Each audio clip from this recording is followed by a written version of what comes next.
A poaching raid, a hidden fisherman, the rock's coastal discovery. He cast his nets in quiet peace until Dwayne "The Rock" Johnson awakened his hidden wave. Who was this man? And why did he rise to fight? Stay tuned. This tale will sweep you away. It's Wednesday, August 13th, 2025, 7:15 p.m. plus 300 hours. The rugged coastline of Kaikoura, New Zealand's South Island, glows under the evening twilight, the air salty with the scent of seaweed and fish. On a weathered wooden wharf, Moana Tyne, 47, mends his fishing nets, his hands calloused from years at sea. His oilskin jacket is faded but functional, his face marked by faint scars that hint at a life beyond the waves, his dark eyes reflecting a quiet strength.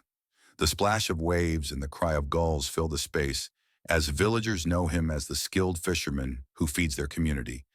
But no one probes his past. He's simply Moana.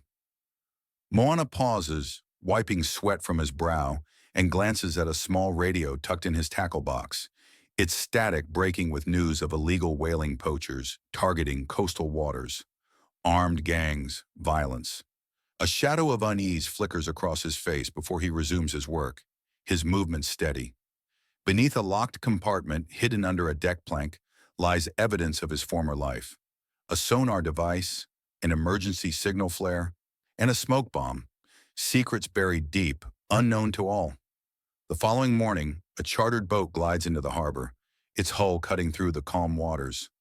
Dwayne "The Rock" Johnson steps ashore, his towering presence drawing awestruck gazes from the villagers. Part of a global documentary tour to document retired warrior stories. Commandos, assassins, agents. Dressed in a lightweight blue shirt, cargo shorts, and deck shoes, he carries a camera crew, their equipment glinting in the sunlight. Children gather along the shore, their eyes wide while fishers nod in respect. Moana, hauling in his catch near the dock, hears the commotion and approaches, offering a reserved nod. "Welcome," he says, his voice deep yet warm.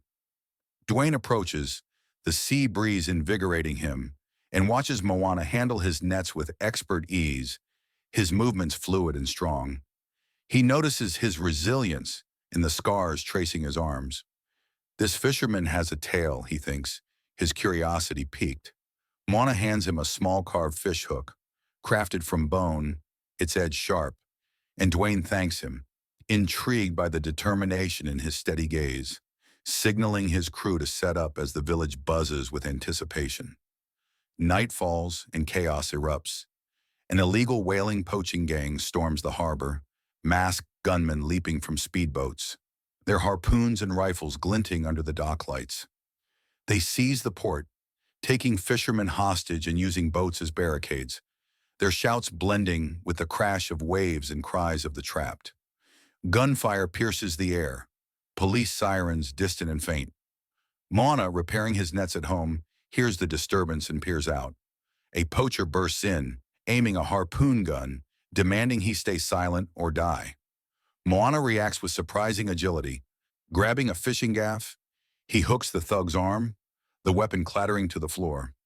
As more poachers advance, he moves to the deck plank, unlocking the compartment with a steady hand to reveal a sonar device, an emergency signal flare, and a smoke bomb, tools from his covert days. Arming himself, he springs into action, using the sonar to detect threats, firing the flare to light the sky and alert help, and deploying the smoke bomb to shroud the harbor in a thick haze. He pulls a hostage to safety behind a crate, his breath ragged, adrenaline surging. Dwayne, observing from a cliff with his crew, mutters, "This man's a sailor," his admiration growing as he prepares to join the fight. With police reinforcements arriving to subdue the poachers, the harbor is secured and the village begins to recover. Dwayne enters the wharf shed, finding Moana calibrating his sonar device, his hands steady despite the tension in his jaw. He sets his camera aside, leaning against a post with a warm smile. "Moana," he says, "that wasn't just fishing skill. What's with those devices?" Moana freezes, his eyes dropping to the signal flare still in his hand, its tip smoldering. "Old tides," he murmurs, his voice tight. but Dwayne presses gently. Come on, those scars, that fight. There's a story. Let me hear it. Moana exhales deeply, the weight of his past rising to the surface. He sets the flare down and meets Dwayne's gaze. During a conflict, he begins, his voice low and halting. I was a naval operations expert, running covert sea missions. A job went wrong. My team's boat sank because I miscalculated the route. I've carried that guilt ever since. Dwayne listens intently, noting the pain etched into Moana's features, the seamanship masking his shame, and a plan begins to form to help him find redemption. Moana's confession lingers with Dwayne over the next few days. He returns to the wharf with a net of fresh mussels, finding Moana repairing a boat in the early morning light. The harbor's echoes still fresh. Moana, he says, setting the mussels down, you saved lives that night. Why keep it buried? Moana pauses, his hands stilling on the rope, and turns to face him. Because every wave, he replies, his voice cracking, reminds me of their faces. My team lost because I failed. Guilt keeps me fishing, not fighting. Dwayne nods, his expression empathetic and resolute. Maybe this village needs that fight now. You can protect them, turn that guilt into a tide. Moana looks away, his skepticism evident, but Dwayne's words spark a glimmer of hope. That night, alone on the wharf, he opens the compartment again, pulling out a faded navigation log with his team's last coordinates, tears welling as memories of the sinking and loss flood back. A week later, on August 20th, 2025, a Sea and Safety Day is announced. Dwayne and Moana transform the harbor into a community celebration, setting up tables with seafood, hand-woven nets, and local crafts under a canopy of strung lights. Villagers gather, children splashing in shallows, elders sharing sea stories. The air alive with the scent of salt and unity. Dwayne calls Moana to a makeshift stage, his voice carrying over the crowd as he recounts his tale. The naval pass, the team's loss, the harbor fight.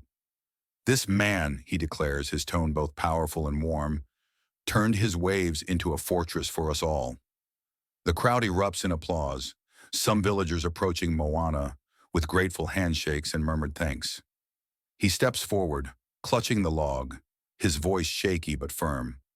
Justice and the sea are for everyone. I do this for them, for my team. Dwayne collaborates with local police to dismantle the poaching gang's operation, then launches a safety fund to protect the village, rallying the community around Moana. The harbor becomes a symbol of resilience, its waters reflecting newfound strength.